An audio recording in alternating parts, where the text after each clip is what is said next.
All right, welcome into the Fit Parent podcast. We officially have the logo stuff on there as of this recording. Woo! You'll have already seen it, but it looks very cool. I like it. It is super cool. Yeah, so I'm really excited about that. Excited about all the things coming down the pipe. So this is actually going to be our second attempt at this topic. This was the first one that we ever recorded that didn't record, and I'm looking and we're good to go. So hopefully this records how we want it to, and we're going to dive right in. But it's actually appropriate that we talk about it today, given actually what my post is about today, because I was just thinking about it, which is, and we'll talk about this as we get going. But the idea that we're talking about today is this is the key ingredient to actually sticking with your health, fitness, nutrition, everything goals long term. And the idea is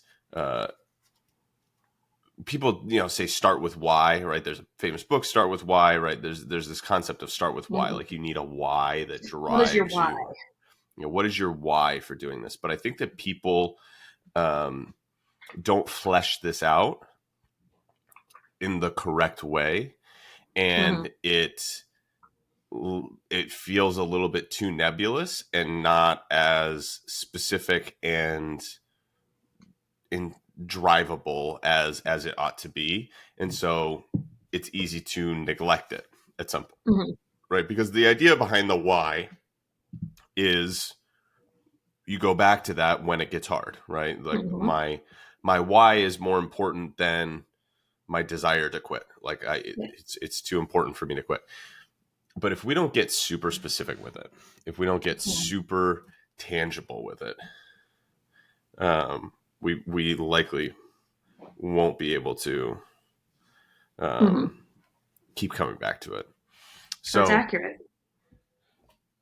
And it's actually appropriate given kind of what we're talking about for what you're doing this weekend and what I'm going to be doing next week. So let's start there. What are you doing this weekend?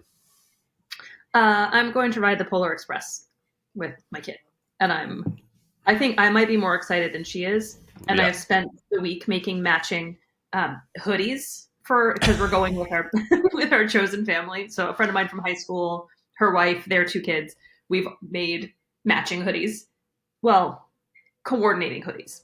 They're all the same color, and John designed different elf quotes to go on them. Like from the movie Elf? From the movie. Mm-hmm. Which one is yours? Wait, before you go, I want to see if I can guess it. Okay. I want to see if I can guess it. You're cotton-headed ninny muggins. No, but that's one of the kids. Okay, I like that one. Mine is we elves try to stick to 4 main food groups: candy cane, corn, and syrup. And John's it's just a picture of a dog head, and inside the dog head says, "Good news, I saw a dog today." I used to answer the phone for the longest time. Buddy the Elf, what's your favorite color? I made Emma a shirt last year that says, "Emmy the Elf, what's your favorite color?"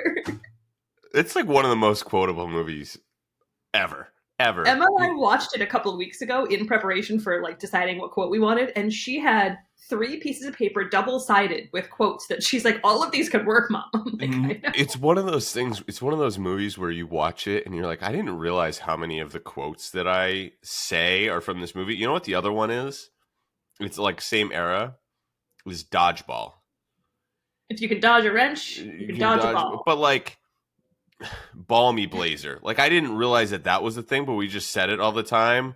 Yeah. Or I sent this to a buddy last night. It's a bold move, Cotton. We'll see if it pays off for him. Like many quotes from that movie. ESPN 8, the Ocho. Mm-hmm. So good. Anyway, good. So you're going to the Polar Express this weekend. I'm excited to hear about your experience because I'm going to a different one. So there's 2 in our state. Because that's just that's the most New England, New Hampshire thing ever is to have 2 different Polar Express trains. And we've never done it either. We were supposed to go last year, but it was like a crazy snowstorm. Yeah. And I was like, I don't want to drive to North Conway. Oh, especially not if you have to go up 16 to get to Conway. Yeah. It's miserable. Just not in the mood to do that. And so we didn't end up going. So we're just taking our oldest, because the twins are a little too young to kind of They're too young. understand They're what's not going to going on. understand it.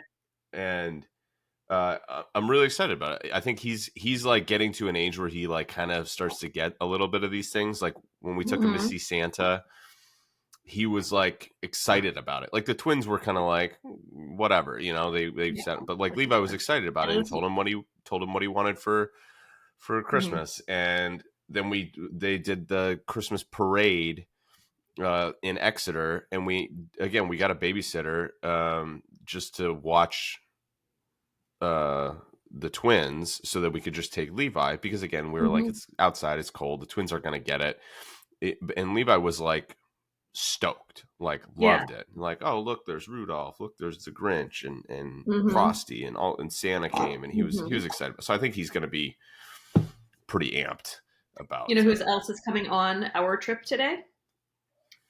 Um, Emerson's elf, oh my Sarah. She's gosh, packed and ready to go. that's the most ridiculous thing. Like, oh my goodness. See, because you're not allowed to I'm touch the so elf. terrified that we're gonna get forced into this elf on the shelf thing. And I know I've you told you told this. It is not your decision.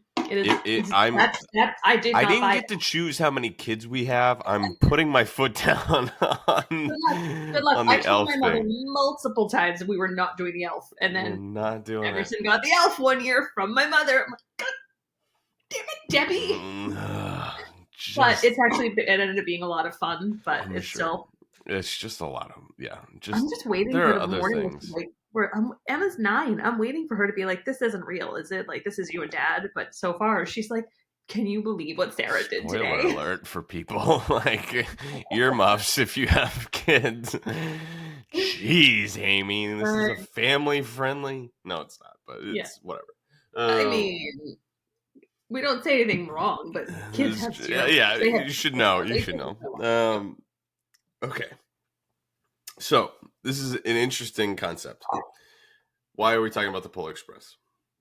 So I'm the kind of idea curious behind myself. the Christmas song, the idea is, instead of start with why, you need to identify both your point A and your point B. So on a train ride, right? You have where you're starting and where you're going, and and people oftentimes might do the point B, like, oh, I have some goals and things like that. We'll talk about point B in a Mm-hmm. minute. Like, oh, I'd like to be, wait, or you might even go a little bit deeper, like, oh, I want to be able to play with my kids or whatever it is. And we'll talk about Mm-hmm. that in a little bit. But people oftentimes neglect point A. Mm-hmm. And because the reason why point A is so important, where you're starting is so important, is if I was going to tell you, all right, I'm going to North Conway, how do I get there? Mm-hmm. If you don't know where I am, or let's use a more ubiquitous example for people who don't live in New Hampshire. That's also one of my favorite words, by the way, ubiquitous. Ubiquitous. It's like I learned it in 7th grade in like a vocabulary thing, and I use it all the time because it just Mm-hmm. sounds so fancy. Um, but like You figured. if I was saying, all right, we got to go to New York City, Yeah. if you don't know where I'm coming from, you can't give me directions. Mm-hmm. So even though that might be everybody, we're trying to end up there, the way to get there is different depending on where you're starting. And Mm-hmm. so it's essential for us to identify our starting place and then identify our goal destination, because Mm-hmm. then we can figure out the path to get there. So we have to identify the starting place. And the other part of it is it's hard. It's hard to own your starting place because we Because you're don't trying to get out of it. like it. Yes, it's Yeah. uncomfortable. But Yeah. documenting the starting place is really the only way to identify how far you've come. Mm-hmm. Oh, So this is a cool story from 2 days ago. Linda, who works out at the gym, who has been in small group stuff since COVID. So for years. whatever, 3.5 years. Mm-hmm. And she's worked really, really hard, like Mm-hmm. really, really, really hard over those 3.5 years. And she's lost a lot of weight that she needed to lose for her health. Mm-hmm. And um and she came in on Wednesday and she showed me her photos from, it was probably 3.5, 4 years ago, and then from a week ago. And she was like, They're it's, beautiful. it's stark, like Yeah. And I've un known her this entire time. you, And it's just, you don't see it until you see the A. Sorry. yes. No, Let no, me just no, tell you how no, progress no, no, works. no. But that's exactly it. No, no, that was perfect, because the idea, like, you don't notice it Yeah. as much in the interim Right. until you, like, the only real way to measure your progress is to look back at where you started Mm-hmm. and see, all right, I've come a long way from there. So, like, if I'm when I did a cross country road trip when I was 22. Just got in the car and I was like, I'm gonna go. This is quarter life crisis, right? And just like, I'm Yeah. gonna I go. was like, why 20, on earth would you 23 do years that? old. This was a find myself type of Oh, journey. because It I've was great. moved cross country and that's a crappy drive. Well, but for me, it You was like, I'm gonna do. I went to a bunch of. It was a good trip. It was on purpose. But like, you get into South Dakota, and there's nothing in South Dakota, and go. everybody's. It's just, it is barren for about Badlands. 300 miles. Like, Mm-hmm. there is nothing from, like, you enter the state and there's a couple of little things, and then there's nothing until you get to the Mm-hmm. other side of the state with Mount Mm-hmm. Rushmore and the Badlands. And the only way to make, and it all looks exactly the same. It's just flat and cows and fields. But and so there's really no way of, like, knowing in that Mm-hmm. moment if you've made any progress, because it looks exactly the same.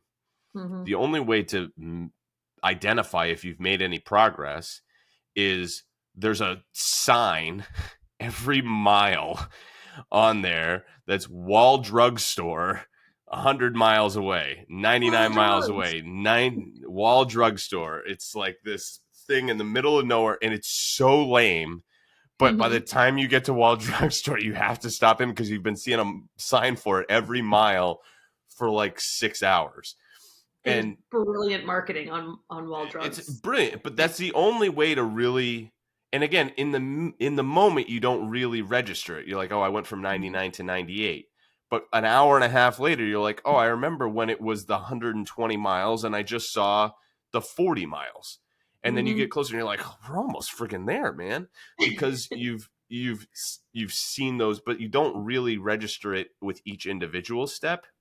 It's Mm-hmm. only when you compare it to where you were that you can see how far you come. And Linda even said, she's like, I don't even really notice it, even though it's like two different people. It's Like, we're talking it's about, yes. I don't know what the number is, but it's certainly more than 50 pounds. It's Mm-hmm. potentially into three figures how much that she's lost. And you would never, if you only knew her beforehand and looked at her now, you might not even think it's the same person, sort It's of true. thing. Like, It's true. it's that stark, but she's in it. And Mm-hmm. so the only way to identify how far you've come is to know where you started. And so you Mm-hmm. have to document the starting place. You have to own the starting place, Mm-hmm. as sucky as it is. Oh, it's so uncomfortable. It's so uncomfortable to take those, beginning photos. It's awful, but But you do it's it. but you do it because there's no other way to really know, like, have I made any progress? Because Mm-hmm. you're gonna look at you're too close to yourself. You don't Mm-hmm. really notice it. It's like your hair growing. Like, you don't really notice your hair growing until one day you're like, I feel like I need a haircut. Yeah. But Or it's until just, someone says to you, for women, until someone says to you, "My God, your hair is so long." yeah. But Well, it's fuck. not like you don't notice it because it's growing. You see it Right. every day. Right. Yeah.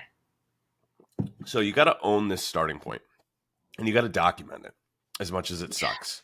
And you It got to does. document the journey because you will be thankful for it on the other side. There is one thing that I regret, and it's not really a regret, but like, I took some before photos before I started getting in shape for the wedding, but Mm-hmm. I took them and they were on my old laptop and I didn't transfer them over. So I don't have like my most, I don't really have like, if I ever do like a before and after photo for me, like the only one that I have, the only photo that I have been able to find of me without a shirt on from the time around the time that I was trying to get back in shape is like super zoomed in. Like I was in the background of a photo from 8 years ago that my mother-in-law was taking, and I'm like zoom, so it's wicked blurry and Mm-hmm. not an angle and whatever. I just don't have any, and it didn't document it, and I wish that I had, because again, it just Mm-hmm. it shows the progress. So own the starting point, and even more so, you have to own why you can't stay there. Because if it's a comfortable, we're going to go back to what's comfortable. Mm-hmm. Change is hard. It's uncomfortable. We prefer to end up back where we started. It's a little bit of, I'm gonna go a little bit weird here. It's the reason why my kids still struggles to not poop in his diaper. It's because it's comfortable. It's what's known. Mm-hmm. It's what he's done his entire life, right? So now that we've taught him to potty train, right? He's gone there, but it's the comfortable thing. Like literally from the moment he was born, he was wearing a diaper and he was pooping freely in there. So why does he not poop in the potty and waits until he's got a pull up on when he's sleeping to poop? Because it's what's comfortable for him. Yeah. So we have to Really hard to identify break that why, routine. yeah, why we can't stay there. So this is the best analogy I can give is like, and I've told you this before, like New York City in 2020 when COVID hit, right? Like everybody just bugged out in New York City. And it Yes. wasn't like, oh, I'd like to go on a vacation. It was, I can't stay here, because we didn't know what this was, right? We didn't Mm-hmm. understand it. And don't want to get into a conversation about whether or not you think COVID was a hoax or whatever, but like we didn't know what it was. And it was like, if I stay here, I might die. Mm-hmm. Right. That was the level that it was. So it was like, I don't even really care where I go. I just have to leave and I can't go back. Mm-hmm. Going back is not an option. So we have to identify why this place is not a place that I ever want to return to.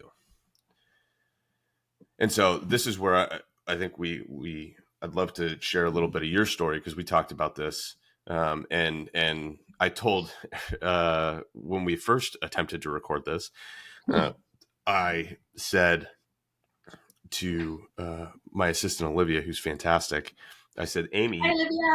hey Olivia, yeah, she's listening to this. I'm probably Good. figuring out the show notes and things like that because she's does everything. Um, so when I first told her that I was going to have you kind of come on as co, I was like, Amy's going to come and co-host, and she was like, the Amy from the because she'll like edit the tweet tiles for my posts. Like once I write them up, she'll just like format them for me, and so she knows of this post that I wrote about you, the story that I wrote about you, that has been very popular, has been shared by people who have very large followings, um, because I think it resonates with a lot of people. Is this story for you that was your point A? So Mm-hmm. can we kind of dig into that a little bit in case people don't know that story? Maybe hear it from your perspective. Oh, sure. So mm, I've been on some form of diet since I was like 7 or 8. Yeah. It's been my whole life. Um, but I think like we were kids of the 80s and sugar was not really monitored. I mean, think Mm-hmm. about breakfast that we had when we were kids. It was like Fruit Loops or Apple Jacks or Rice Krispies. But the only way to make Rice Krispies edible was to pour sugar on top of them. Yeah. So like it wasn't that we didn't know that sugar was bad. It just I don't think we realized what we were setting ourselves up for the rest of Yeah. our lives. So I don't know. I've been on some form of weight management my entire life, and I've Mm-hmm. still been never happy with where I am. That's just Mm-hmm. I think it's a large part of large part of that is just like my emotional connection to what I think I should look like versus what I do look like. And anyway, Hmm. so I don't know. It was when I first started talking with Jeff about this was like almost 2 years ago at this point, maybe a year and a half ago. Um, I was just at a point where I had tried everything and nothing had. I can't say nothing worked. Everything worked, but it didn't stick. Yeah. And I think that was I was just so fed up with trying the new thing. I had done keto, I had done South Beach, I had done Weight Watchers, all of these, and they're all great for what they do. For me, they weren't things that I could sustain.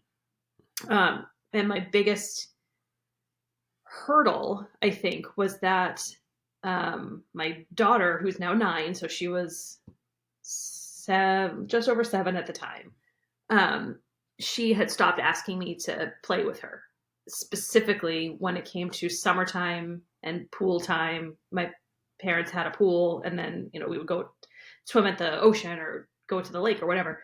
And she stopped asking me to come and play with her because she knew that I wouldn't. And for her, I don't think she realized that it was because of how uncomfortable I felt in my skin, but Hmm. that's 100% what it was for me.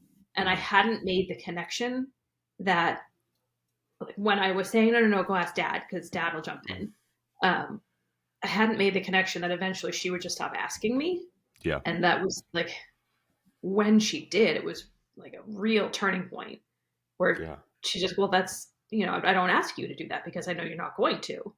And it's not that I didn't want to, it's that I was so embarrassed by what I looked like. And Hmm. this is regardless of what size I was. When I was a size Hmm. 4, I was still embarrassed by what I looked like in a bathing suit because it's Hmm. a lot of it is mental. And I'm not a size 4 anymore, and I'm completely fine with that Hmm. because I have muscles now and things that Hmm. never existed. So that was my starting point. Is I got to the point where I Yeah. didn't want Emerson to not look to me as someone who would do the things with her. Yeah. That because I want to do the things with her. I love being with her. I love spending time with Yeah. her. God, I'll go in her room. She's 9. I'll go and snuggle in while she's asleep and sniff her head still as if she's a baby because I can't like I want just like Hmm. ugh, I want to like bring her back in, but Hmm. obviously can't. She's almost as tall as me. Hmm. So yeah, that was my starting point. Yeah. It was funny. My starting point for working with you was my fed up point and my Hmm. end point of everything else. Hmm. But that's kind of interesting. Yeah. No, I remember you saying, I think you said it was like swimming became a dad activity. It yeah, 100% became a It, dad it activity. wasn't, she wasn't malicious by it. It was just, this was a learned Oh, behavior. Like yeah, mom doesn't do swimming as a dad activity. yeah. And for you, that it was, I remember when you told me, and I mean, even now as you're saying it, I could still hear the kind of like and see the pain, but like you were crying Oh when my you god, told me I'm like this. welling up just thinking Mm, about it. because it was like, I have, and we talked about this and hate to do it, but it's just like, listen, we all recognize the short time that we have with our kids, and Hmm. the days are long and the years are very, very short, Very short. and it's, we recognize, like, listen, how many more opportunities do we have where she wants to ask, Right. like how many more Right. summers do we have where she wants to ask, and I don't want to be the one saying no when I have the shot and then regret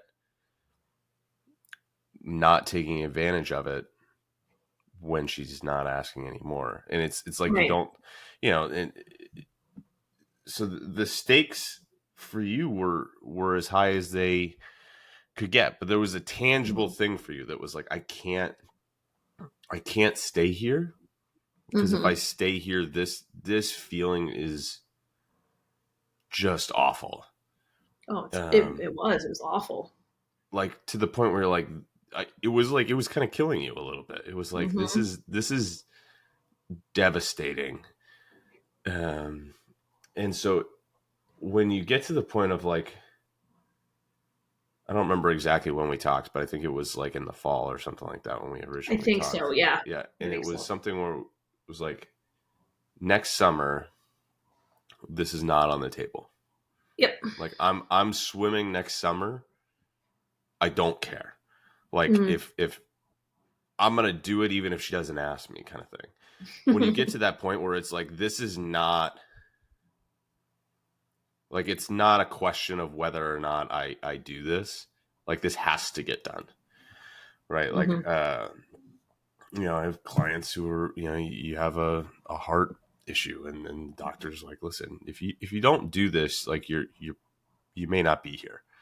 And so it's not a question of, oh, like, can I get myself up to do this? Am I motivated enough to do this? It's like, no, I need to do this, or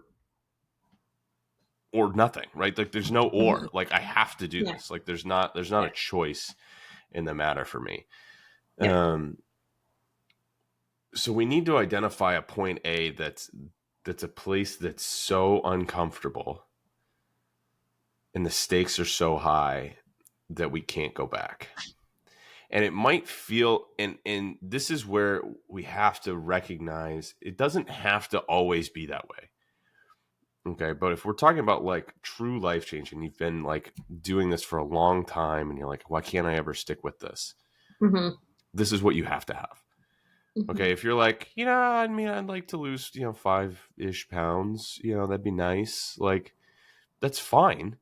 But, we're not having the same conversation. Like, this is probably Right. not for you. Um, Or the whole like I need to get in shape for my wedding. You're setting an expiration date for fitness. It's well, like so, but after that, I can let myself well, go. so this is, I'll tell this story because I don't know if I've told it on here before, because this is what it was for me.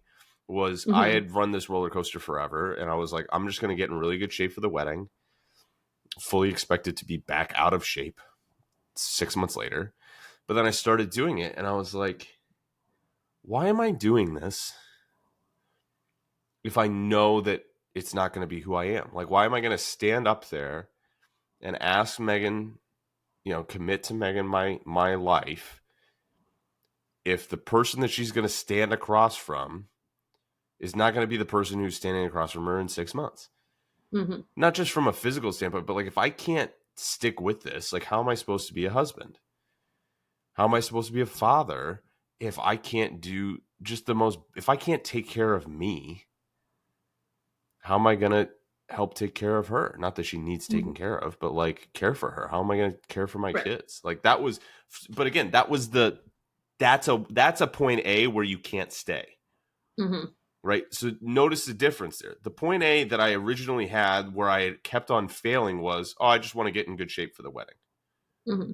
That's, I don't want to look kind of crummy for the wedding. For me, that wasn't enough motivation. That might be for you, right? You have to establish where it is. But like, for me, it was like, I'd like to look good for the wedding.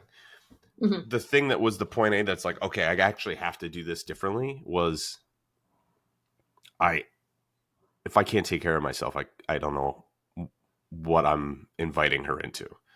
Hmm. That's a point A that I'm like, okay, I have to make a real change here. Hmm. So now you leave. Okay, we're leaving. Leave point A. Point B, this is where people again leave this a little bit too surface level. So notice how we went deeper with point Hmm. A. And this is, so before I go here, it's the 5 whys or the 3 whys is kind of the exercise that you can run on this. So if you're like, why can't I stay here? Whatever. Okay, I don't feel good in my skin. Well, why is that a problem? Well, then I don't feel good, on the beach with my daughter. Well, Yeah. why is that a problem? Well, because then I won't go swimming with her. Well, why Hmm. does that bother you? Well, because at some point she stopped asking me to go swimming with her. Well, why does that make you sad? Well, now I'm not part of that area of her life, and I'm not the Hmm. mom that I always thought I would be, and I'm missing Hmm. these moments. Now Hmm. we've hit it. You've hit it. But Yeah. it took us going to that depth by asking the question, why, until you hit a point where you're like, that's an uncomfortable place. Hmm. Once you hit an uncomfortable place, now you've reached the true why. You've reached the true point A. So now we got to think about, it's not just, oh, I can't stay here, right? Mm-hmm. Because when people bugged out of New York City in 2020, a lot of them didn't have a place to go. Right. And so you're just wandering aimlessly, right? You have to have a destination in order Yeah. to have it be worth going to. And it also has to be something at some point to keep drawing you forward, right? At some point, you're like, okay, I can't go back, but what's going to keep me going forward? And so this is point B. And again, we go one step further with point B, which is not just, okay, I'd like to lose 10 or 15 pounds. Again, that can be the goal, right? Or I want to, get my blood pressure under control or my diabetes medication, whatever, I mean, like, Mm-hmm. but again, the question is why? So I give this analogy all the time. Let's say you wanted to go to Paris, right? Point B is Paris. Cool. Mm-hmm. You're just going to go to the airport? Like, that's not enough of a draw. Mm-hmm. That's not enough for you to give up a week and all the money. And like, what do you want to do in Paris? Well, I Mm-hmm. want to go see some things. Well, what do you want to see? Well, I want to see the Eiffel Tower. Well, why do you want to see the Eiffel Tower? No, I want to sit on a picnic blanket by the Eiffel Tower and eat bread and wine and cheese, and while a strolling violinist and a mime walk by. I want to That stand in sounds front great. of the Mona Lisa and see it Mm-hmm. and smell it and taste whatever it is, whatever the thing Mm-hmm. is that you want to do. It has to be something so tangible that you can taste it, that you can smell it, Mm-hmm. that you're like, I cannot wait Mm-hmm. to experience this in real life. This thing that I've Mm-hmm. been envisioning, and the thing that you're like, I'm so confident this is going to be even better than I thought it would be, right? Like things that live up to the hype, like the Grand Canyon. Have you ever seen the Grand Canyon? It's unbelievable. Grand Canyon is one of the few things that you can't overhype. Nope. It is unbelievable. You can't describe how incredible it is. Like You, there aren't you, words.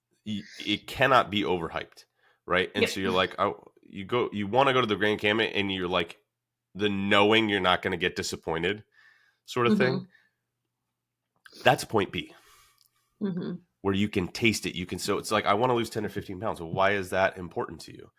Well, Mm-hmm. if I lose 10 or 15 pounds, there's a good chance that I'll feel a little bit more comfortable in my skin. Well, why is that important to you? Well, then I'll put, I'll be more willing to build on a bathing suit. Well, why is that important to you? Well, now I'm going to be able to go swimming with M. Well, why is that important to you? Well, the moment that M comes up to me and says, Mommy, go swimming with me, and I can say yes, how's that going to feel?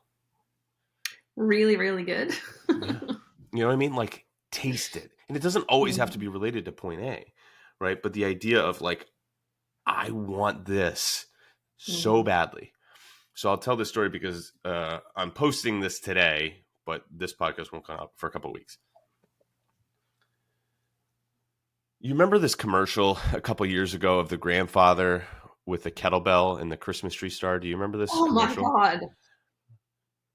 So Already tearing up. I love that commercial. So I'm posting this today with like me kind of sharing this lesson. So if you haven't seen it, go back to my Instagram at the point that this is coming out and you can see it from 2 weeks ago. It's Friday, December 8th today, and I'm posting this today. But there was a commercial that went pretty viral a couple of years ago, understandably so. And as Amy described, it's a tearjerker, like Oh, immediately beautiful. bawling when it Mm-hmm. happens. But the premise of it is there's a grandfather who the whole commercial is like he's got this big kettlebell and he pulls it out and he like can't even barely lift it, and he's trying and he's trying and he's trying and he's training, like a little Rocky montage, like puts on his sweatsuit and he's going out there and he's training it, and he lifts it up and he pushes it out forward in front of him like 90 degrees to his body. Like that's the thing that you're training for, and you're like, what is he training for? It's a And there's a weird motion. picture.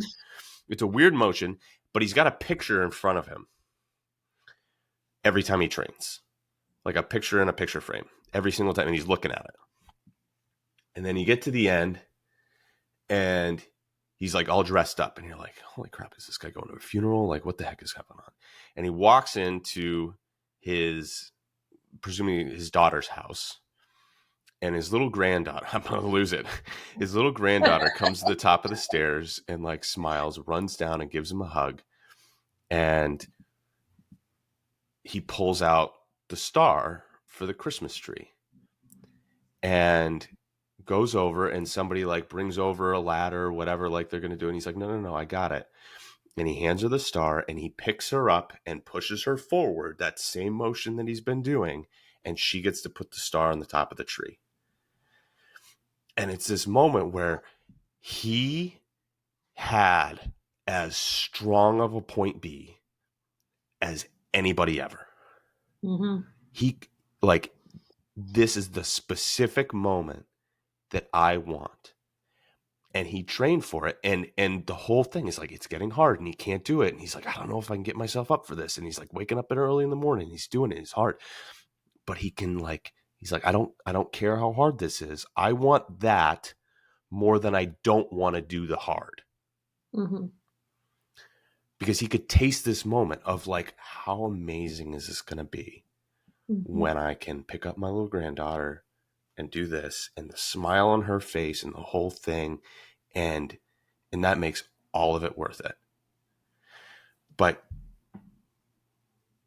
if he was just like, oh, I'd like to get in shape, to be able to play with my grandkids, that's a good point B. Sure. But you go that much deeper, and he's got the picture of her in front of him where he's like, he can envision this moment. Mm-hmm. He can like picture the smile. And then it's, when it happens, it's so much better than he could have possibly drawn up in his head. Like, it doesn't disappoint. That's a point B worth pursuing.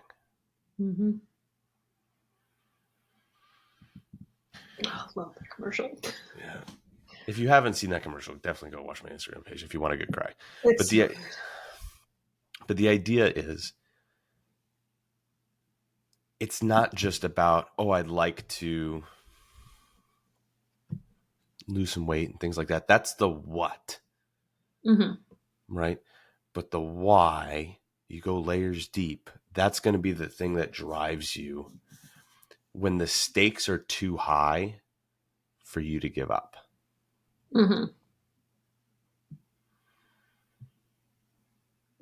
And that changes also along the journey.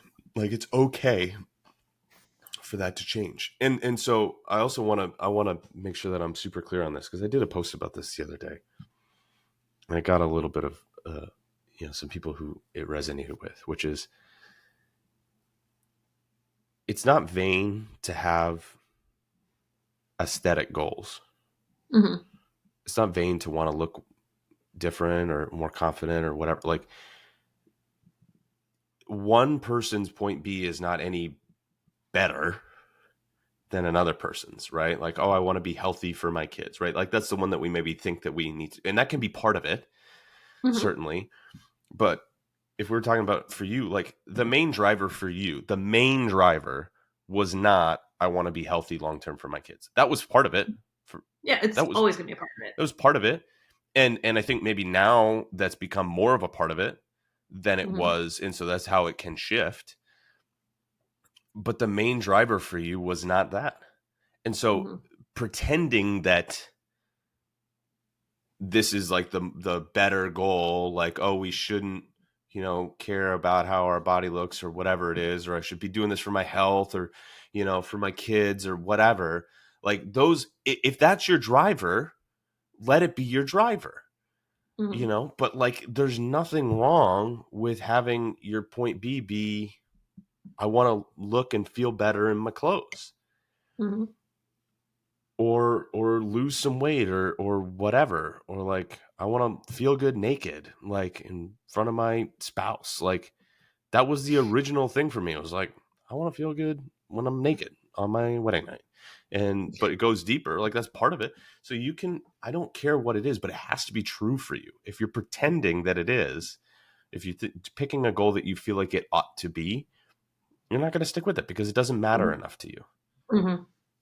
It just doesn't. So you have to be honest with yourself about what it is that you actually want, and be okay with the fact that the goal can and will likely shift as you go. So like, at the beginning for you, initially, even when we started working together, the goal was to be smaller. And there's nothing wrong with that goal. But then you came in one day and you told me that you put on a pair of pants and they didn't fit because they were too small around your butt because Yes, you they had were. grown your glutes and you were happy about it. I was thrilled I have a Like, butt. how different is that from Yeah. what it would have? And again, there's nothing wrong with if you had gone the other direction, right? If you would, being, but like your point B determines how you feel about certain things. Yeah. And it's okay for that to shift, but at least at some point you got to be honest with yourself about what it is that it's going to be. Yeah. I mean, my goal shifted from being smaller to being stronger, which are they can go hand in hand, but on me they just don't. Like I don't Mm-hmm. get smaller when I get stronger. I Mm-hmm. stay the same when I get stronger. So like Yeah. it's a different mindset. Mm-hmm. A little bit of a switch. Yeah. So I'll tell this story. I think we're going to be under an hour today. I'm really proud of us. Maybe we should record earlier in the morning Yeah. every week. I think it all depends on the topic. It depends. Well, I think it's also because we've recorded this one before, so I'm like maybe not saying some things that I said the first time because I think the first time we did this, it was over an hour, and I'm like, Well, I think it was like an hour and a half. I'm It was either more very long. efficient or I'm just not saying things that I said last time. It's okay. When we're done, I can do a dramatic reading of this Of the book. Polar Express, that's fantastic. um, but I'll tell this story. I'll tell kind of two stories. So for me, and I'll make these analogies a lot, but I tell people this all the time. It's for me the same. All of the things that I'm saying in any of this, for me currently, because the fitness thing has kind of become a little bit of a part of my life. Mm-hmm. And so at some point it stops being this intense, right? Like you don't necessarily need to have like, all right, I have wicked intense goals and why, like I don't have a point A that I can't stay at right now. Mm-hmm.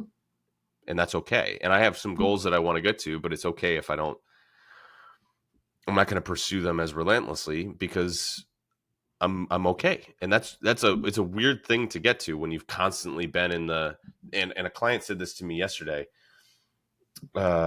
She said, it's wild to me that now she's like, I love sports, especially during football season. She's like, I love listening to sports and sports podcasts and things like that.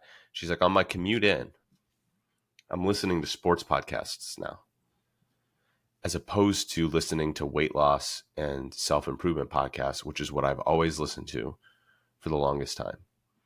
But I don't need to go. She's like, I don't even read all of your posts anymore. I used to go and read every single thing that you wrote or Dan Rosenthal or Jordan Syatt or any of these people. I used to go and read everything you wrote. It was like almost an obsession with, all right, I got to figure this out. Like it was all my brain powers, all my thing. She's like, it's just not anymore. Like I'm able to have other interests besides just losing weight because I know that I'm on the right path and I'm doing the thing. And so at some Yep. point it stops becoming this, and it's a weird thing, but you can get into a place where like I'm going to say this. This is a weird thing to say. I would love for you to get to a point where you don't feel like you need to listen to this podcast. Maybe you do. Maybe you continue to because you like me and Amy and there's things to We're learn or very whatever. entertaining. But at some point, if you're listening, I mean, if you're 45 minutes in this one and you're still listening to it, and I'd love for you to get to a point where you're like, no, I'm good. Like, I'm going to go listen to something else. I'm going to listen to whatever, true crime or whatever. That things that I know that's after your heart. That's Megan's thing too. I'm the sports talking head guy. Like, that's what I like to listen to. What? That's shocking. Yeah. Shocking. Well, I can't actually watch sports anymore because 20 minutes in, I have to change it to Bluey. Louie's dad is fantastic. He's just I saw a meme about Bluey's dad. He's like being a good dad felt attainable until we started getting compared to this frigging guy. Cuz he's like, the perfect dad and you're like, "Man, I feel like a schmuck. Like I can't live up to He does have Bluey's a lot dad." of energy to play. I will give him Well, that. I He has mean, a he's lot of a energy to play. fictitious animated dog dad. It's not Yeah. fair to compare yourself to. But anyway, but the reason why I want to share all this is for me, all of these things now apply that used to apply to the fitness side of things now apply for me for my business. Mm-hmm. So, I have a point A and I have a point B that I'm pursuing. I have things that I need to execute on, just like with fat loss, we had the 7, building blocks of fat Mm-hmm. loss. I have the 4 building blocks of my business, the 4 C's. Um, are the building blocks of my business. I have the things that make my business easier to get to. I have a coach for my business. I have peers in my business. I have all of these things that are relevant. Like this is translatable for anything, right? Mm-hmm. For any goal, anything that you want to pursue. But the point B example is this. So I'll give this point A and this point B, and the reason why it was the shift for me, why I stopped going back. So I started training in 2019. I was doing it kind of part time for a while, and I had I left teaching, and then I had kind of a bridge um, kind of job as I got my training business off the ground, which I was running the photo booth business for weddings. Mm-hmm. And then in March of 2020, no more weddings, right? And who knows when those are going to come back. And so like that source of income was gone. And then 3 weeks later, my oldest son Levi was born. And so it was like, okay, I have to, make something of this training thing, or do I go back Mm-hmm. to teaching, or do I, go get a 9 to 5 job and do analytics? And it was always, I would kind of go in waves for about 18 months until just after the twins were born, where I would have a wave where I would be like, okay, I'm going to do the things that I am trying to do to grow my business, and I would get a mentor and I would do this stuff for a little bit. And then I'd hit like a roadblock and I would just not do it for a little bit. Like I wouldn't post for 6 months, or I Mm-hmm. wouldn't send any messages or whatever. And so I'd be like, oh, I'm not getting any clients. And then it's like, okay, do I go? And I'd go on Indeed and I'd look up analyst jobs, and, I'm like, okay, I'm going to go find a job. And then like, oh no, I really like what I do. And so then I get another mentor and I would do it, and I ran the same cycle. It's the same cycle for Mm-hmm. fitness. Mm-hmm. And then the twins were born in November of 21. We bought our house in October of 21. The twins were born in November. And so that was the moment Man. where I was like, okay, I can't be half in, half out anymore on this. Like if I'm going to I either need to go like leave and go get a different job, or I need to fully commit to this. And I interviewed for a job at Timberland, which is right down the road from me, like over the Christmas holidays and into January. And I was like, I'm going to explore what this looks like to go do this. Mm-hmm. And then I thought about the cost of it. So if I had gotten the job, and now in that process, they restructured, which they had told me in the interview process. Like one of the questions I always ask in an interview, I mean, always, I haven't had an interview besides that in a while, but I was like, what's the best thing about working there? What's the worst thing about working there? Yeah, I Yeah. phrase it better, but, and they were like, well, it's tricky because we've gone through some restructures. And in the process of my interview, they restructured again. So the guy that was going to potentially be my boss, like got moved to a different department. 2 people I interviewed with got let go. Like it was crazy. And Mm-hmm. so then they came back. And so I thought about it when I was thinking about this job is like, this is a secure job, right? Like this is I'm going to go get a 9 to 5. And while I may not love it as much, like, it'll be stable salary and, Mm-hmm. whatever, all these kinds of things. But one, it wasn't. And Mm-hmm. two, like my kids were going to all have to be in daycare all the time Yeah. versus I wasn't going to be able to be around them as much as I am currently. Um, and I I mean I like doing analytics, it's fine, but like I love what I do. Like I haven't had a real Mm-hmm. job in 4.5 years. Like I feel like I've been on vacation for this amount of time, and it's a unique thing. So I would be that's the cost to it. So I'm like, okay, I'm not gonna go do this thing. I got to make training work. It's what I'm going to do. And so it's like, okay, well, I can't say I'm not going to go do these things and then not fully commit to training, Mm-hmm. because the cost of this is we're going to lose our house. Mm-hmm. Whether or not we actually would have, I don't know, but it's like I have to make a real living at this. Yep. And so that's like, okay, I can't stay doing what I've been doing. I have to do something different. And I invested in a mentorship more than I had ever spent. It was like more than all of the other ones that I had done combined. And I was like, okay, I'm gonna do everything that they say. And I executed and I executed and I started to see it grow. But then it started to be, no, this is where it shifts. When I first started out, I was like, they say, all right, what are your goals? What are you trying to pursue? And there are people who are great coaches in this mentorship who have multi 6-figure, 7-figure businesses, like make $100,000 a month, have hundreds of clients, Mm-hmm. and and and do that piece. And so there's an avenue for me to get there if I wanted to pursue that with my business. But those people often don't coach as much anymore, right? Mm-hmm. They're running a business now. They've hired other coaches that work for them, and now they're transforming tons of lives and making a good living for themselves and doing, but they're not coaching as much anymore. They're running a business. Mm-hmm. In the process of doing this, there were plenty of people who told me that I should stop coaching in person because Yeah. of the time, like from a ROI on my time, like strictly like what I get paid to go and train at the gym, it is a Mm-hmm. waste of my time from a money perspective. Mm-hmm. But there's more to it than that.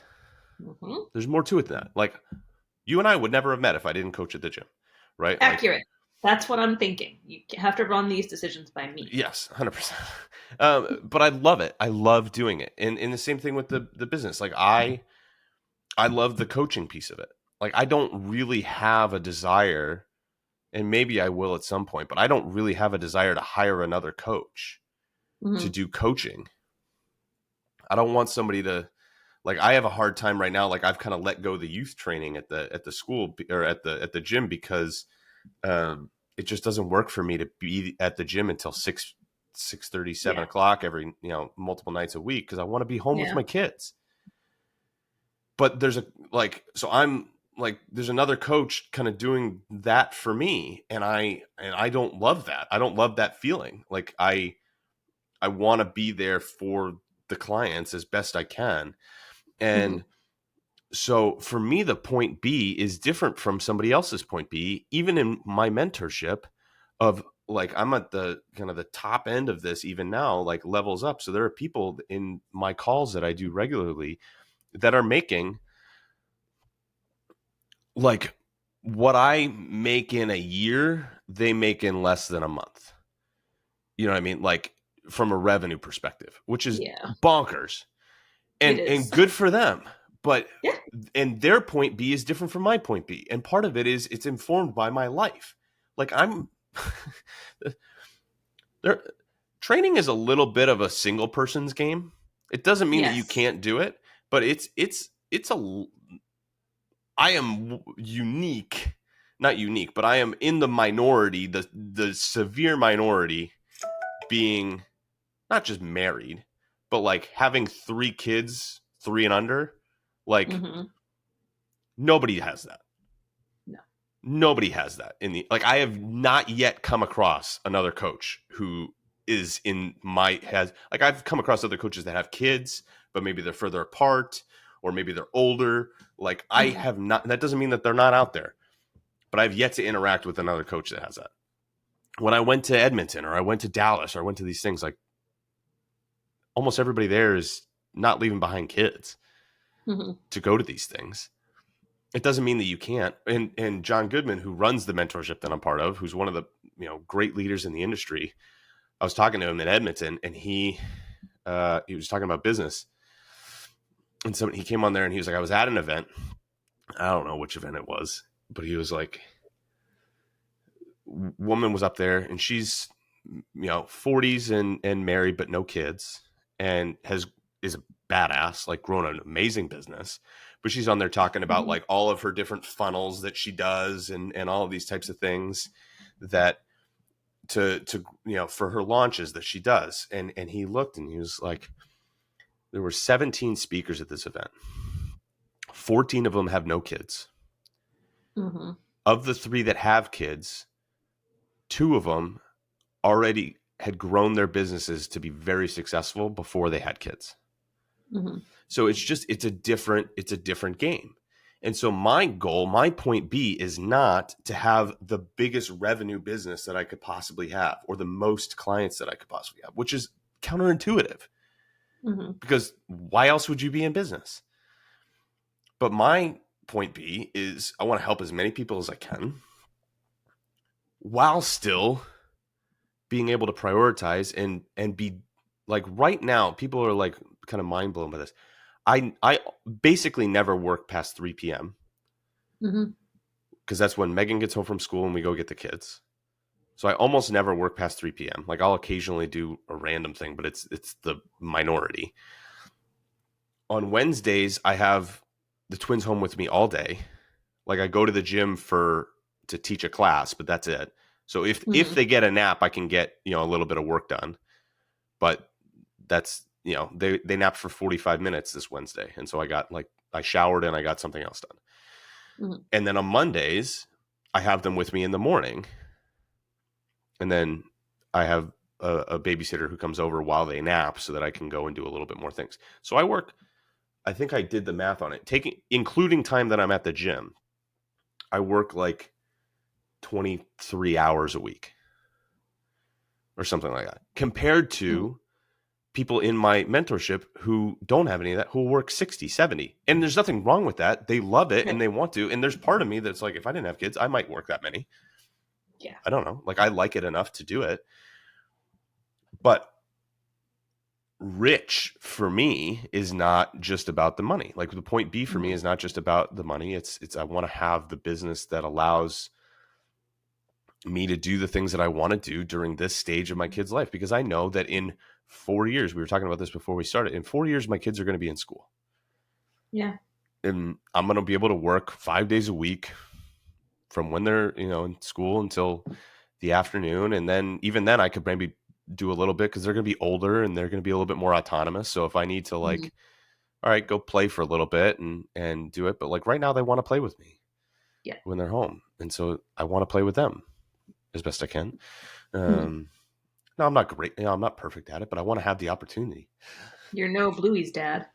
I'm no Bluey's dad, though we have some cool games that have Bluey type game names. Mm-hmm. Silly Pickups is one of them. Like I feel Silly like that could be the pickle. name of a Bluey episode. Is Silly Pickups. Mm-hmm. I feel like that has a Bluey episode name to it. Yeah. But again, coming back to it, so all this to say, when I first started out, when it was just me and Megan and Levi, I was like, psh, I could make $100,000 a month. Like it's not that hard, and I could. If I worked 60, 70 hours a week and was willing to hire a bunch of people, and I could. Mm-hmm. Like there's nothing stopping me, but I don't really want to. Mm-hmm. And at some point maybe that changes. Like when we talked about when Megan leaves teaching and I'm the primary income for our family and she does her photography, maybe it makes a little bit more sense then for me to be like, okay, now's a time for me to try to grow the business to a certain point and revenue and income and what we pay ourselves matters a little bit more. But right now, Mm-hmm. time is the barometer, and it's the same thing I Mm-hmm. think for everybody with their fitness. Like it's at some points it might be I want to look and feel more confident, but then it's like I want to get stronger. Then it's like, oh, my heart, I lost a close person close to me because of a preventable disease, and Mm-hmm. I want to take better care of my health. Or like, oh, I'm having pain. I'm going to focus more on my mobility. Like the point B can move with Mm-hmm. you. But you got to have one that's worth pursuing, Mm-hmm. and it's That's true. what you truly actually want. Like not what you think you ought to want. Like what I think I ought to want is to have $1 million business. It's very easy for me to be like, I ought to want this. Mm-hmm. I ought to want 100,000 Instagram followers. I don't want 100,000 Instagram followers. I really don't. I like genuinely would rather not have that because I can't do the things that I do on social media if I have 100,000 followers. I just can't. Like I'm happier with the amount that I have, but I ought Mm-hmm. to want more followers, right? And some people might. I just don't. And it's okay Mhm. to not want things that you feel like you should want, or to want things that maybe you're like, I don't know if it's okay for me to want that. Like, if you want it, own it. Mhm.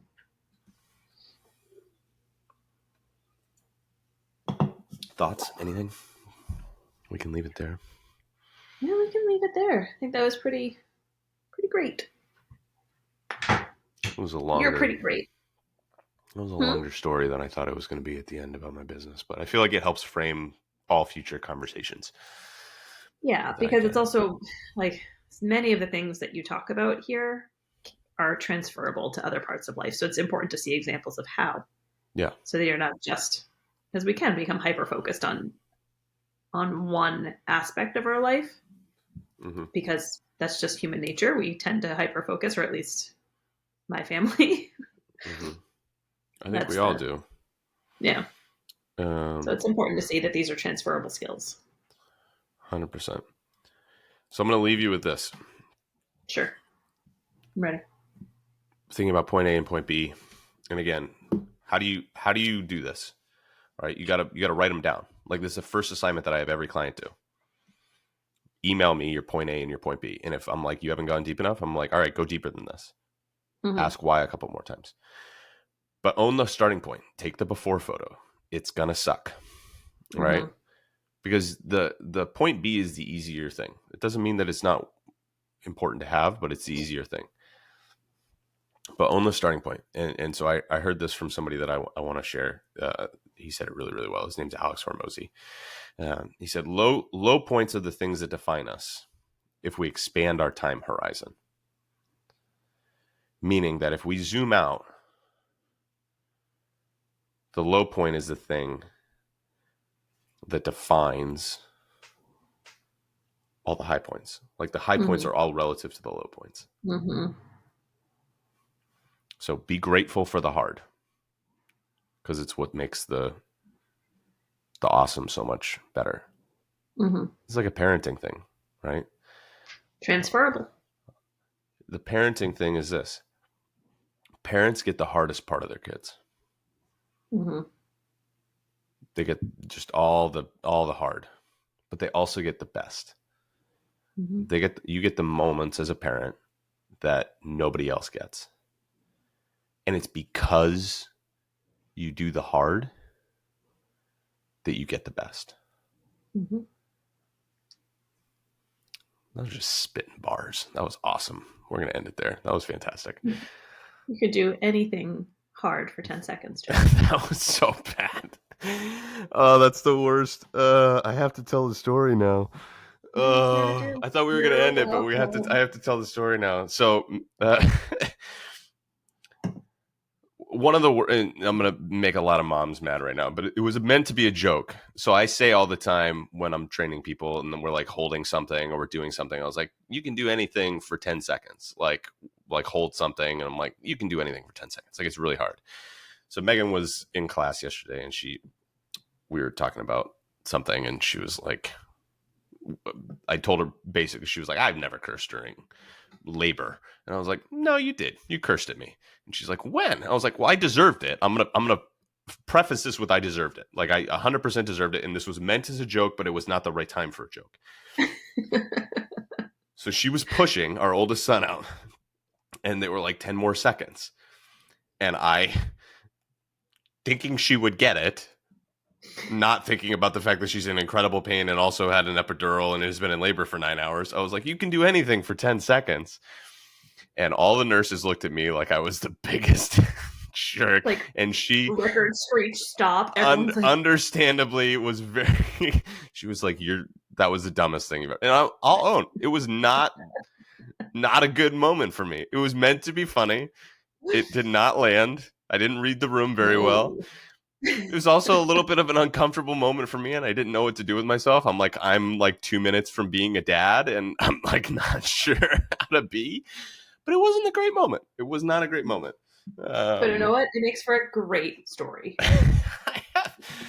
I feel like a lot of my stories are me doing dumb things. Uh, but Those are the best. They're most entertaining. Just not great. Well, we were gonna end it on like a high point for me, and we just ended on such a low point for me. Oh man. But a high point for me. Yeah, just so Giggle. brutal, so really bad. So, any husbands listening, right? Pro tip: not a good thing to say. You can do it, honey. Is really the only thing to say, or really Yeah. just shut up and just be there. Yeah. Like, Yep. might be the best advice. But yeah. So own your A and B. Start with Y, but go a little bit beyond that. And if you want a good cry, go watch my post from Friday, December 8th, because it's a good one. So good. We'll see you next time See you on next the time. Fit Parent Podcast. Thanks, guys. Bye.